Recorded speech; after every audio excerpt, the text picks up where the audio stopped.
Hello అండి.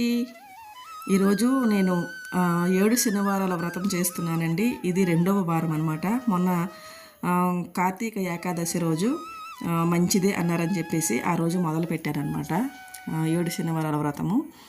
ఇవాళకి ఇది రెండవ వారం వచ్చింది. ఇలా సింపుల్గా అయితే పూజ చేసుకున్నాను. మార్నింగు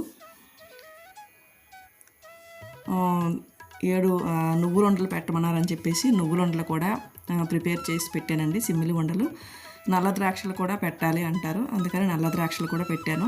ఒక్కొక్క వారం అందుబాటులో ఉన్నప్పుడు తప్పకుండా ఆ నైవేద్యాలు సమర్పిస్తానండి.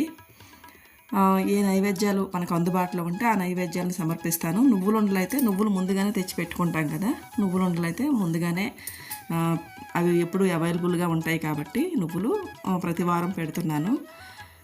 ఇదైతే సాయంత్రం పూజ అండి. సాయంత్రం ఇలా సింపుల్గా పూజ చేసుకొని మళ్ళీ అష్టోత్తరం అంతా చదువుకొని చక్కగా ఇలా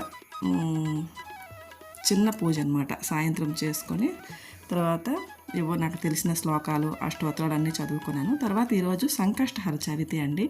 చక్కగా స్వామివారిని విఘ్నేశ్వరుని ఆ పక్కన అలాగా పెట్టుకొని ఆయనకి కూడా చక్కగా పూజ చేసుకున్నాను. ముందు ఆయనకి పూజ చేసిన తర్వాతే ఇప్పుడు మళ్ళీ వెంకటేశ్వర స్వామి పూజ కూడా సాయంత్రం మళ్ళీ చేసుకున్నాను. ఇలా సింపుల్గాను రెండు ఒకరోజు వచ్చాయి కదా. నాకు సంకష్టహార చవితి పూజ కూడా అలవాటండి, అందుకనే ఈసారి ఇలా సింపుల్గా చేసుకున్నాను అనమాట.